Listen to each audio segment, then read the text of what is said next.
他是香港万人斩，身价超过100亿，是一位自称交往过上万名女性的男人。他曾扬言自己最大的快乐就来源于女人。如果烈焰有等级，那号称香港第一玩家的他，无疑是帝王级别的。75岁的刘銮雄面对再多美女，也只能无奈流泪，只因发动机早已报废。黄任中更是身体早早被掏空，最终一命呜呼。而我上期讲的3级之父风流一生的蔡澜，在他面前也是个弟弟。他凭借一个原装铁肾，出门那是左拥右抱。80多岁的他，为何还能够生活得如此快活？巅峰时期，他一天约会30人，每年更换172个女友，一夜风流过的女人以万计数。而这些有数字编号的女人，还是精挑细选来的。如是来者不拒，再加上自己都记不起的露水姻缘，恐怕远远不止这个数。外界说他分明身价过亿，却不愿意给女朋友花钱，可以说是抠得出奇。但真是这样吗？唯独有过一次意外情况，花费100万见林志玲，只为了和他牵手。他到底有什么魅力可以交到这么多女朋友呢？大家好，我是微笑。本期内容带你了解一下香港第一玩家赵世增的故事。年过80的香港富豪赵世增有个怪癖，只要女友一怀孕，立马就和他们分手。而且为了不让这些女人争夺自己的家产，他干脆一辈子都没结婚。他说过，若是给他们一个家，我的日子可就要乱成一锅粥了。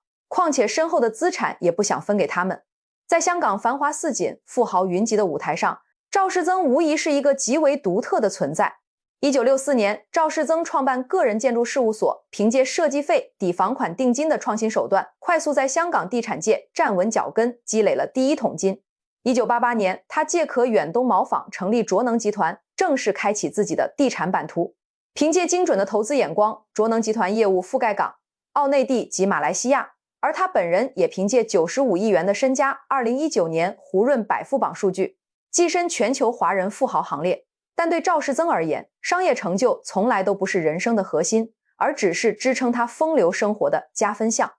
在他的人生字典里，商业是手段，享乐才是目的，财富与身份不过是他追求极致自由的底气。赵世增出生于1936年的香港，那时香港还是英殖时期，一片奢华与野心并存。他的父亲赵从衍是当时赫赫有名的船王，与包玉刚、董浩云、曹文锦齐名，号称香港4大船王。外界都以为这个家族里最能出息的是长子和次子。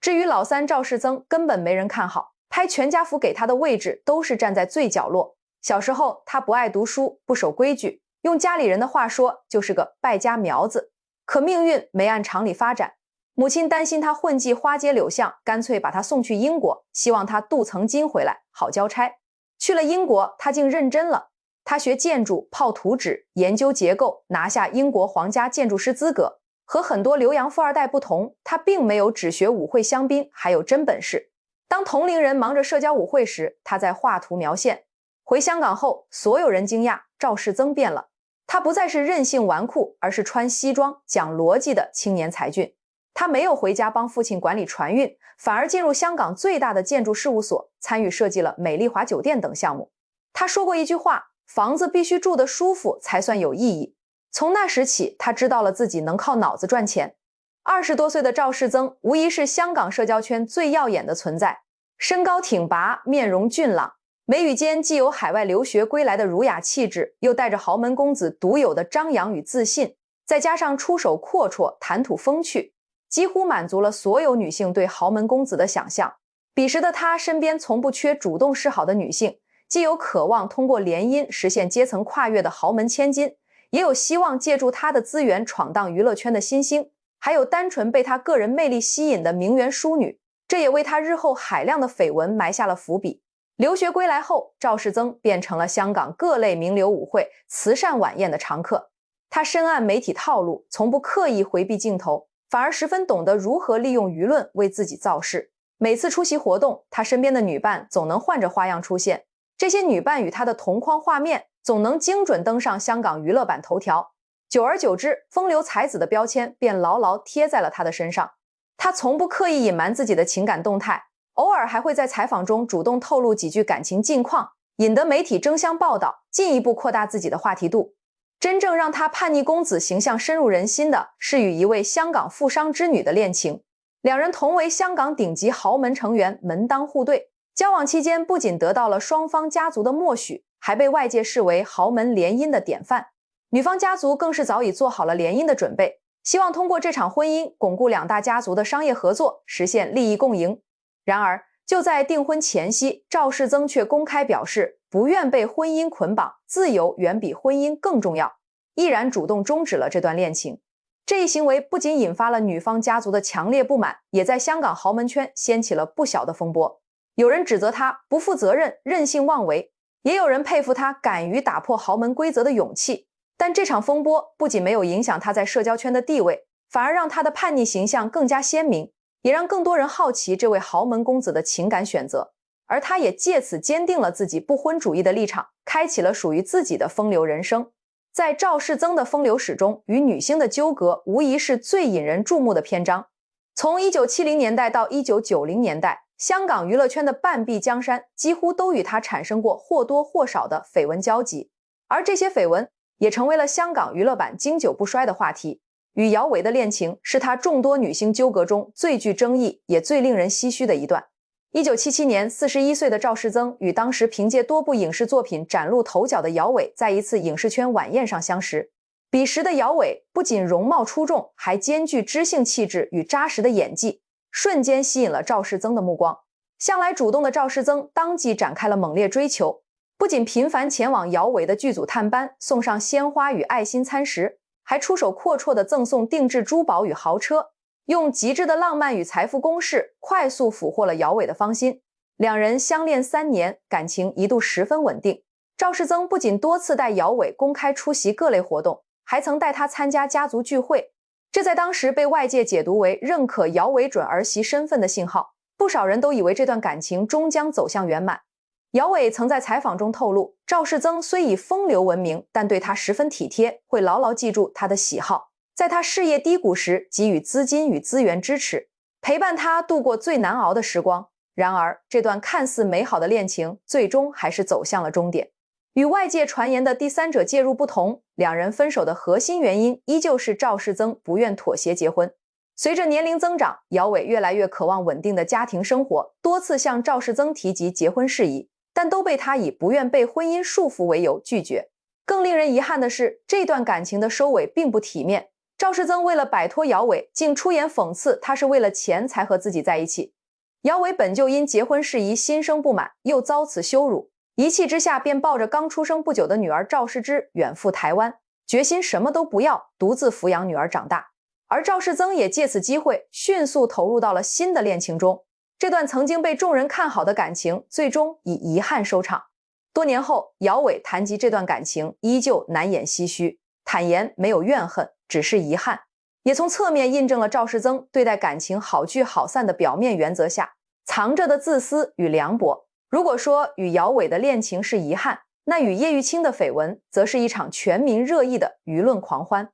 1990年代，叶玉卿凭借性感路线迅速爆红，成为香港娱乐圈的顶流女星，而赵世增则是香港社交圈的风流大佬。两人的交集从一场游艇派对开始，彼时的赵世增早已将私人游艇打造成了专属的风流舞台。那次派对上，他与叶玉卿相谈甚欢，随后便被媒体多次拍到一同出海共进晚餐的画面，更有狗仔偷偷跟踪拍摄，拍到了两人在游艇甲板上亲密相拥的画面。照片曝光后，瞬间引爆香港娱乐圈，各大媒体争相报道，街头巷尾都在议论这场豪门大佬与性感女星的绯闻。面对这场沸沸扬扬的绯闻，赵世增始终保持着模糊的态度，既不承认也不否认，偶尔还会在采访中调侃叶玉卿是很有魅力的女性，进一步加剧了舆论的猜测。而叶玉卿则始终选择回避相关问题，从不正面回应与赵世增的关系，只是专注于自己的事业。这场绯闻持续了数月，让两人的曝光度都大幅提升。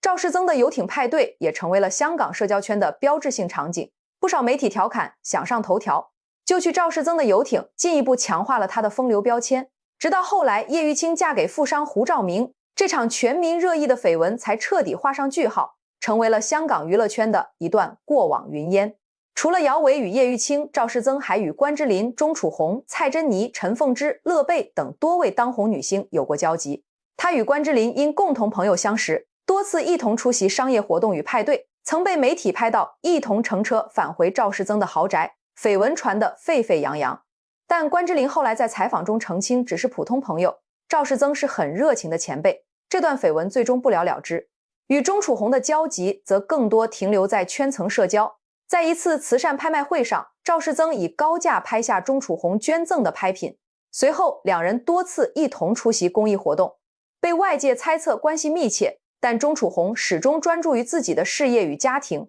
并未与他产生实质性绯闻。可以说，半个香港娱乐圈的女星都曾出现在赵世增的绯闻名单上，而他也凭借这些绯闻始终占据着舆论的焦点。在赵世增的情感世界里，除了星光熠熠的女星，还有不少来自豪门圈层的名媛与富商千金。与这些女性的交往不仅关乎情感，更牵扯着圈层利益与商业博弈，而赵世增始终在其中游刃有余，既享受着情感的滋养，又巧妙地规避着圈层规则的束缚。他与一位香港另一豪门家族千金的恋情，便是一场典型的豪门情感博弈。两人同为香港顶级圈层成员，家世相当，背景匹配，交往期间不仅得到了双方家族的默许，还被外界视为强强联合的典范。赵世增十分懂得维系圈层关系，曾特意带这位千金出席华光航运的周年庆典，公开将他介绍为生命中重要的人，给足了对方社交体面，也让两大家族的关系更加紧密。女方家族对这段感情更是寄予厚望，多次催促两人尽快订婚，希望通过这场联姻巩固两大家族的商业合作，实现资源互补、利益共赢。然而，赵世增从始至终都没有妥协的打算。面对女方家族的订婚催促，他始终坚定地表达自己的立场，可以一直在一起互相陪伴，但绝不结婚。婚姻会带来太多束缚，还会牵扯到财富分割、家族矛盾等一系列问题，这不是我想要的生活。对于豪门千金而言，婚姻不仅是情感的归宿，更是圈层身份的象征与保障。无婚姻保障的关系，终究难以长久。在家族压力与个人诉求的双重考量下，这位豪门千金最终选择了分手，转身嫁给了另一位愿意给予她婚姻承诺的豪门子弟。这场看似完美的豪门恋情，终究败给了赵世增的不婚主义。除了香港本地的豪门千金，赵世增还曾与一位欧洲贵族名媛有过一段长达4年的跨国情缘。凭借海外留学期间积累的人脉，赵世增在欧洲社交圈结识了这位名媛。对方不仅家世显赫，拥有贵族头衔，还兼具模特般的身材与高学历，优雅大方，气质出众，两人一见倾心，迅速开启了热恋。为了维系这段跨国恋情，赵世增频繁往返于香港与欧洲之间，不惜耗费大量的时间与金钱，还特意在巴黎为对方购置了一套豪华公寓，让他能安心居住。而这位外籍名媛也十分体贴，多次陪同赵世增出席香港的名流活动，俊男靓女的组合一度成为香港社交圈的焦点。两人兴趣相投，都喜欢游艇出海、古董收藏，相处期间十分融洽，感情稳定且甜蜜。但这段看似美好的跨国恋情，最终还是因生活理念的差异走向了终点。外籍名媛渴望婚后能定居欧洲，过上安稳的家庭生活，相夫教子，享受平淡的幸福。而赵世增则不愿放弃香港的事业与社交圈，更不愿为了婚姻妥协自己的生活方式。他始终坚守着不婚主义的原则，不愿被家庭束缚。在多次沟通无果后，两人都意识到彼此的追求无法调和，最终选择和平分手。分手后，两人并未反目成仇，依旧保持着朋友关系，偶尔会在海外的社交场合重逢，互相问候，尽显体面。纵观赵世增与名媛、富商千金的交往，不难发现他始终掌握着情感的主动权。他对待这些女友始终保持着尊重加大方的原则，既会满足对方的物质需求，给予足够的社交体面，又不会勉强对方融入自己的生活，更不会为了圈层利益妥协自己的不婚主义。这种松弛感让他在名媛圈层始终备受欢迎，即便分手也很少引发负面纠纷，反而进一步巩固了他在圈层内的地位。赵世增的情感世界从不局限于豪门圈层与娱乐圈，偶尔也会出现平民女性的身影。这些跨越阶层的情感插曲，不仅让他的风流故事更加多元，也引发了外界对他情感观的更多讨论。他的交往究竟是不看重出身的纯粹情感，还是财富支撑下的新鲜体验？最令人熟知的便是他与一位香港写字楼普通白领的恋情。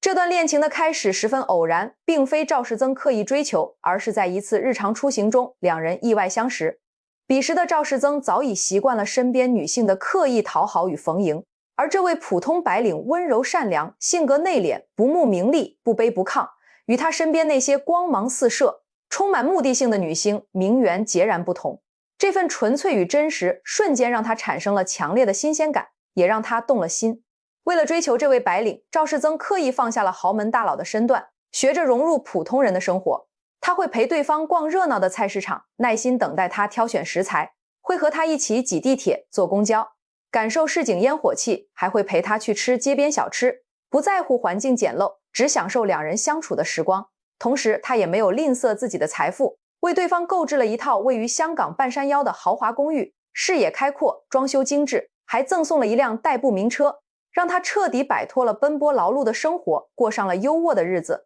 这段跨越阶层的恋情曝光后，瞬间引发了全民热议。有人称赞赵世增不看重出身，只追求纯粹的情感体验，认为他在这段感情中展现出了难得的真诚。也有人质疑他只是寻求新鲜感，用财富玩弄普通女性的感情，认为两人之间巨大的阶层差异注定无法长久。面对外界的议论，赵世增从未回应，只是专注于自己的感情生活，依旧陪着女友过着半低调半奢华的日子。正如外界猜测的那样，这段感情最终还是没能逃过阶层差异的鸿沟。两人相处2年后，逐渐发现彼此的生活圈层、认知格局与兴趣爱好都存在着巨大的差距。赵世增习惯了名流派对、游艇出海的奢华生活，而女友则更偏爱平淡安稳的日常。赵世增的社交圈充满了商业大佬、明星名媛，而女友融入其中时始终感到格格不入，共同话题也越来越少。最终，两人都意识到这段感情难以继续，选择了和平分手。分手时，赵世增十分体面，不仅将之前购置的豪宅留给了对方，还给予了一笔丰厚的补偿金，确保他日后生活无忧。而这位白领也十分通透，从未对外抱怨过赵世增，也没有借着这段恋情炒作自己，完美践行了赵世增好聚好散的情感原则。除了这位普通白领，赵世增还与模特、设计师等非豪门出身的女性有过交往。他对待这些女友的态度与对待名媛、女星并无差别，不刻意区分阶层，只注重相处的舒适度与愉悦感。他会为模特女友提供时尚资源，助力她的事业发展，会欣赏设计师女友的才华，支持她的创作梦想，也会在感情结束时给予足够的补偿与体面。这种无差别对待让他的情感故事更加丰富立体，也让外界对他的评价更加多元。有人骂他风流成性，也有人赞他通透体面。如果说绯闻是赵世增风流人设的基础，那一场场奢华至极的派对便是他巩固人设、彰显地位的核心舞台。从私人游艇派对到豪宅生日宴，每一场派对都精心策划，耗资巨大，既展现了他雄厚的财力，也将他的风流本色展现得淋漓尽致。2016年，赵世增迎来80岁生日，这场生日派对被称为香港社交圈最奢华的风流盛宴，耗资1200万港元在自家豪宅赵苑举办，规模与排场震惊了整个香港。派对筹备期间，赵世增便下达了严格的邀请标准，最终邀请了150多位嘉宾，其中100多位是20到30岁的年轻女性，涵盖了模特、网红、圈层名媛等多个领域，个个容貌出众，身材绝佳。现场布置更是奢华到极致，庭院内铺满了从海外空运而来的名贵鲜花，香气四溢，进口香槟无限供应，搭配顶级厨师现场烹制的米其林级美食，让嘉宾们尽享味蕾盛宴，更准备了价值100万的珠宝首饰作为礼品，用来赠予现场的女嘉宾。生日当天，赵世增身着定制礼服，佩戴价值1000万的限量版腕表，精神抖擞，风采依旧。派对现场，他化身全场焦点，与多位年轻女性轮流共舞，舞步矫健灵活，丝毫看不出已是80旬高龄。兴致高昂之时，他当场拿出3条定制钻石项链，赠予3位心仪的女嘉宾，引发全场欢呼尖叫。现场的狗仔队全程跟拍，不放过任何一个精彩瞬间。第二天，这场生日派对便占据了香港所有娱乐版头条，媒体纷纷用现实版韦小宝的生日宴来形容这场狂欢。赵世增的风流人设也借此达到了巅峰。而2025年的圣诞派对则让年届88岁的赵世增再次引爆全网流量。这场派对依旧在赵苑举办，现场依旧是美女云集，奢华至极。派对上，赵世增身着个性十足的蛇纹夹克，与范冰冰并肩牵手共舞，两人动作亲密，时而对视微笑，时而并肩摇曳，画面被现场嘉宾拍下后，迅速在网络上传播开来，引发了内地与香港的双重舆论热议。舆论场上众说纷纭，有媒体解读两人的亲密互动是资源互换，赵世增需要借助范冰冰的流量维持自己的曝光度，巩固风流传奇的标签，而范冰冰则需要借助赵世增的豪门圈层资源，为自己的复出之路铺路。也有网友调侃，姜还是老的辣，赵世增即便年近90旬，依旧魅力不减。还有人质疑这场互动是刻意炒作，只为博人眼球。面对铺天盖地的议论，赵世增在采访中依旧保持着松弛的态度，坦然表示只是朋友间的正常互动，派对的意义就是开心，不必过度解读。这份从容不迫也进一步强化了他的个人标签。这场派对不仅让赵世增再次打破了高龄就该低调的世俗认知，也让他的风流故事跨越圈层，成为全网热议的话题，延续了他的传奇热度。相较于公开的豪宅派对，赵世增的私人游艇派对则更具隐秘性与放纵感。他的私人游艇海上乐居是他专属的情感舞台，也是香港社交圈最神秘的狂欢地。赵世增每月都会举办1到2次游艇派对，邀请的都是自己最亲密的好友与心仪的女性，全程严格保密，仅允许少数人拍摄，力求打造一个无拘无束的私密空间。游艇上的布置同样奢华，名贵香槟、海鲜大餐应有尽有。嘉宾们大多身着比基尼，尽情享受阳光、大海与狂欢的氛围，场面十分放纵。曾有狗仔不甘心错过热点，偷偷跟踪游艇出海，拍下了不少精彩画面。赵世增与多位女性在游艇甲板上晒太阳、聊天说笑，偶尔还会下海游泳，享受海水的清凉。到了夜晚，游艇上灯光璀璨，众人举杯畅饮，载歌载舞。赵世增与女伴们亲密互动，毫不避讳镜头。这些照片曝光后，再次引发了不小的热议，但赵世增毫不在意，依旧我行我素，甚至在采访中调侃游艇是最自由的地方，想做什么就做什么，不必被世俗眼光束缚。对他而言，游艇派对不仅是享受生活的方式，更是彰显自己自由不羁人生态度的舞台。而能被邀请参加他的游艇派对，也成为了香港社交圈女性的圈层入场券。被邀请者往往会被视为圈层认可的美人，这也让更多女性主动向赵世增示好，形成了越风流越受欢迎的循环。赵世增的风流人生始终围绕着不婚主义这一核心原则，他用近100年的时光坚守着自己的情感观，既承受着外界的质疑与指责，也享受着不被婚姻束缚的自由。而这份坚持的背后，既有对自由的极致追求，也有对财富与利益的考量。在数十次采访中，赵世增都反复强调结婚是负担，恋爱是享受。他认为婚姻会带来太多束缚，需要承担家庭责任，应对婆媳关系，维系家族矛盾，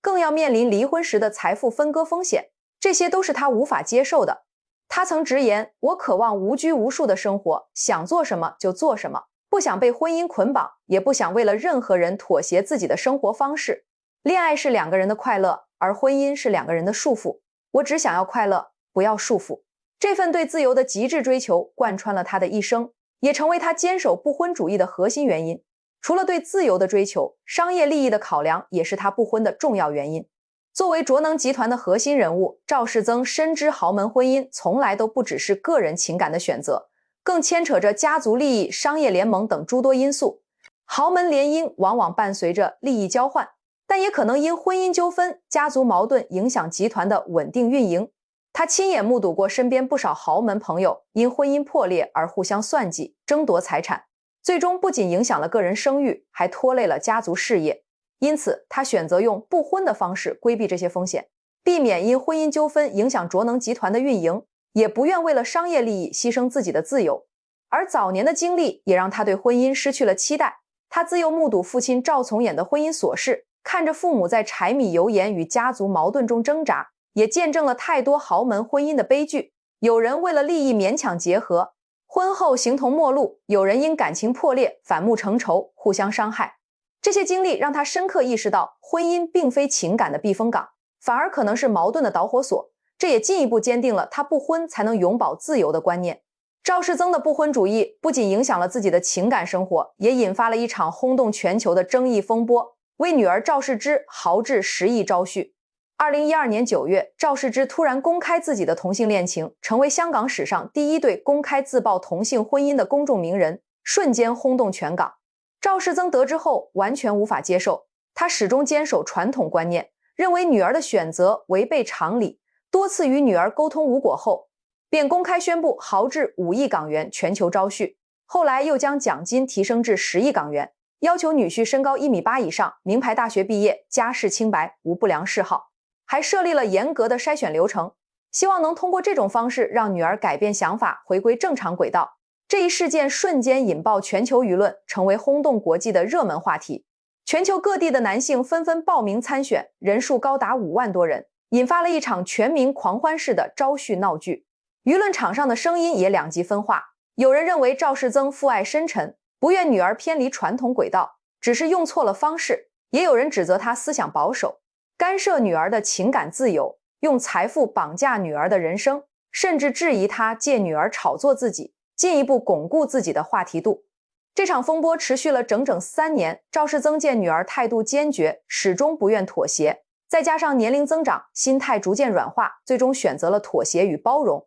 他慢慢接受了女儿的选择，默许女儿及其女友参与家族活动，不再提及招婿之事。这场轰动一时的争议风波也最终以和解收场，成为他风流人生中最具亲情温度的插曲。尽管一生不婚，但赵世增对自己的3个子女却十分疼爱。他与3位不同的女性育有2儿1女，女儿赵世之，儿子赵世浩、赵世凯，虽均为非婚生子女，但他从未忽视对子女的抚养与教育，从小便给予他们优厚的生活条件与顶级的教育资源，为每个子女都购置了专属豪宅，还亲自为他们规划事业道路，助力他们成长。晚年时，他更是将卓能集团的核心业务交给女儿赵世之打理，默许他成为集团接班人。这份信任与托付既展现了作为父亲的责任感，也用实际行动弥补了不婚给子女带来的家庭缺憾。赵世增的一生无疑是一场用财富与勇气书写的风流传奇。他出生于豪门，却打破了豪门圈层联姻至上的传统规则。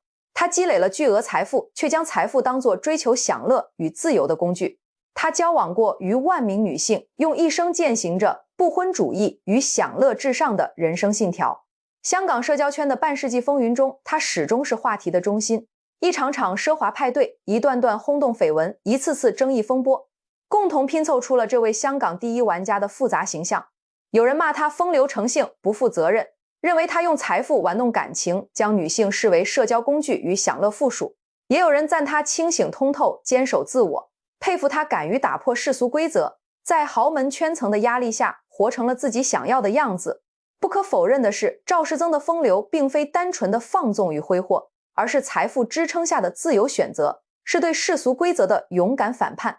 他深知自己想要什么，也有足够的底气去追求，从不因外界的质疑而改变自己的人生态度。这份坚定与从容，在浮躁的豪门圈层中实属难得。他的一生充满了矛盾与争议，他看似风流不羁、自私凉薄，却能在感情结束时给予对方体面与补偿。他坚守不婚主义，却对子女尽到了父亲的责任与担当。他用一生追求享乐，却也凭借自己的能力打造了属于自己的商业帝国。他用一生证明人生没有固定模板，豪门子弟也能跳出圈层束缚，挣脱世俗眼光的枷锁，活成自己想要的样子。